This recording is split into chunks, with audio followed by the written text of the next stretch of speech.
एकता का नया घर बहुत सुंदर स्थान पर था। सामने खुला मैदान था। दूर पहाड़ियाँ नजर आती थी।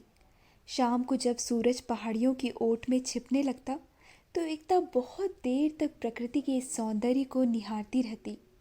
सैकड़ों तोते, कबूतर और अन्य पक्षी सांझ ढले पहाड़ियों की ओर जाते। एकता को बहुत अच्छा लगता था। एकता के घर के सामने से बिजली के तार भी होकर निकलते थे।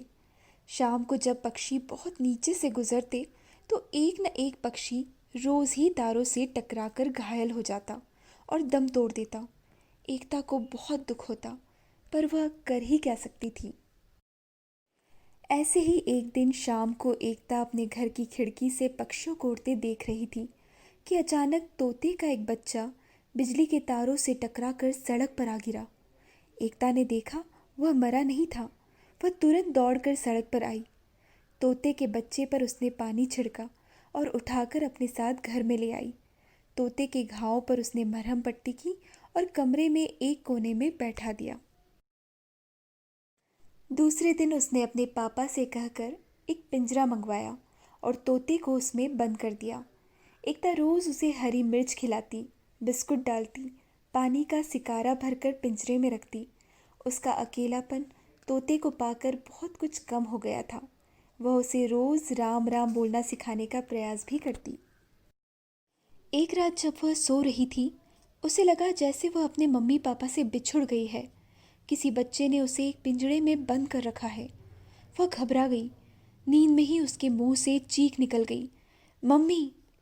चीख सुनकर उसके मम्मी पापा भी जाग गए। एकता ने अपना सपना उन्हें सुनाया। तब पापा ने उसे समझाया कि तोते के बच्चे को कैद करके जहाँ उसे एक साथी मिला है, वहीं उसके मन में उसे कैद करने का दुख भी सालता रहता है, और यही कारण है कि उसे ऐसा सपना दिखाई दिया।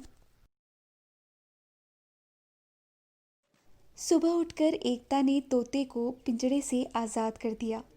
अब एकता रोज शाम को खिड़की पर बैठकर तोतों को आसमान से गुजरते देखती है। कभी कोई पक्षी तारों से टकराकर गिरता तो उसकी देखभाल और इलाज करती। अच्छा हो जाने पर पुनः आकाश में स्वच्छंद विचरण करने के लिए आज़ाद कर देती। उसका पिंजरा अब पक्षियों का कैद खाना नहीं, बल्कि एक छोटा सा अस्पताल बन गया था, जिसकी डॉक्टर एकता थी।